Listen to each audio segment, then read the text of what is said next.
জান্নাতে যাওয়ার পর একজন মুসলিম ব্যক্তি খেয়াল করে দেখলো তাদের এলাকার মুচিরাম দাস সে তার আগে গিয়ে জান্নাতে বসে আছে। তাকে দেখে সে হতভম্ব হয়ে গেল, কারণ সে দুনিয়াতে সারা জীবন শুনে এসেছে মুসলিম ধর্ম ব্যতীত অন্য কোনো ধর্মের মানুষ জান্নাতে প্রবেশ করতে পারবে না। তখন সে অবাক হয়ে তাকে জিজ্ঞেস করলো, কিরে রামদাস, তুই জান্নাতে আসলি কেমনে? তুই তো দুনিয়াতে হিন্দু ছিলি। রামদাস তখন উত্তরে বলেন, আমি হিন্দু ছিলাম ঠিকই, তবে গোপনে ঈমান এনেছি। আমার উপর অনেক চাপ ছিল তাই আমি প্রকাশ করিনি, তবে আমি গভীর রাতে আল্লাহ তাআলাকে ডেকে চোখের পানি ফেলেছি। এই আমলটি হয়তো আল্লাহ তাআলার পছন্দ হয়েছে, তাই তিনি আমাকে জান্নাত দান করেছেন।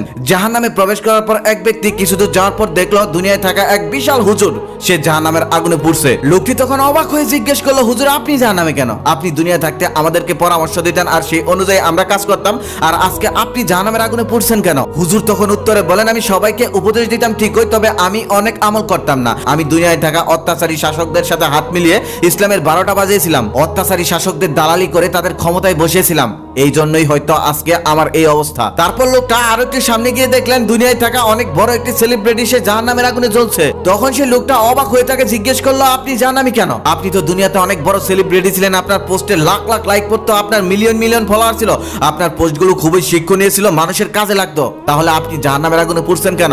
সেলিব্রিটি তখন উত্তরে বলেন, আমি সুন্দর সুন্দর পোস্ট করতাম, তবে নিজে আমল করতাম না। আমি পোস্ট করতাম শুধু দুনিয়াতে সেলিব্রিটি হওয়ার জন্য।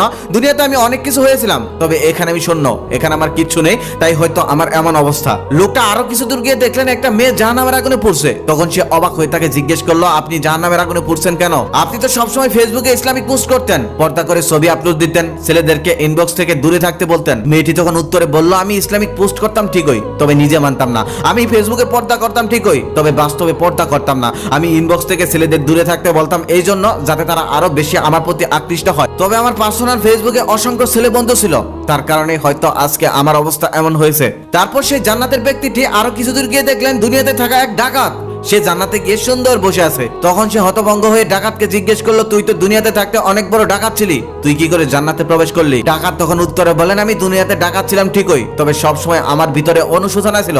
আমি সবসময় ভাবতাম পৃথিবীর সব থেকে খারাপ মানুষ আমি সবসময় আল্লাহকে ভয় করতাম। মৃত্যুর আগে আমি আল্লাহর কাছে তওবা করেছিলাম, যা আমার আল্লাহর আমি ছাড়া আর কেউ জানে না, তাই হয়তো সে আমাকে জান্নাত দান করেছেন।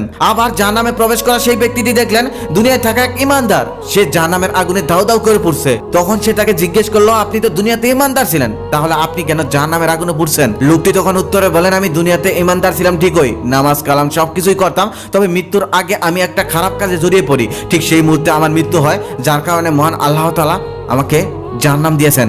আসলে কে জান্নাতে যাবে কে জাহান্নামে যাবে তা আল্লাহ ব্যতীত কেউ জানে না। তিনিই পরম দয়াময়, তিনিই জানেন তার বান্দাকে তিনি কোথায় রাখবেন। এটি কোনো হাদিস নয়, তবে হাদিসের সাথে মিল রেখে বর্তমান সময় অনুযায়ী গল্পের আকারে আকার দেওয়া হয়েছে। না বুঝলে ভিডিওটা আবার দেখুন, তবে ভালোভাবে না বুঝে কেউ বাজে মন্তব্য করবেন না। তবে ঠিক এমনই একটা ওয়াজ আমি কোন এক হুজুরের মুখে শুনেছিলাম। দুইজন মহিলা পাশাপাশি বাস করতো, একজন মহিলা পর্দা করতো, নামাজ পড়তো, এক কথায় ইসলামের সকল নিয়ম মেনে চলতো, তবে আরেকজন মহিলা পর্দা নামাজ কিছুই করতো না, ইসলামের কোনো নিয়মই মেনে চলতো না। কিন্তু যে মহিলাটা ইসলামের সকল নিয়ম মেনে চলতো সে অন্যের গীবত করে বেড়াতো সবসময় সে অন্যের কথা এর কাছে গিয়ে লাগাতো, ওর কথা ওর কাছে গিয়ে লাগাতো। শুধুমাত্র এই একটা কাজের জন্য মহিলাটি জাহান্নামী হয়েছিল। তার নামাজ রোজা পর্দা কোনো কিছুই কাজে লাগেনি। আর যে মহিলাটা কখনো নামাজ পড়তো না, রোজা করতো না, পর্দা করতো না, তবে সে কখনোই অন্যের কথা অন্যের কাছে গিয়ে লাগাতো না, সেই মহিলাটি অবশেষে জান্নাত পেয়েছিল।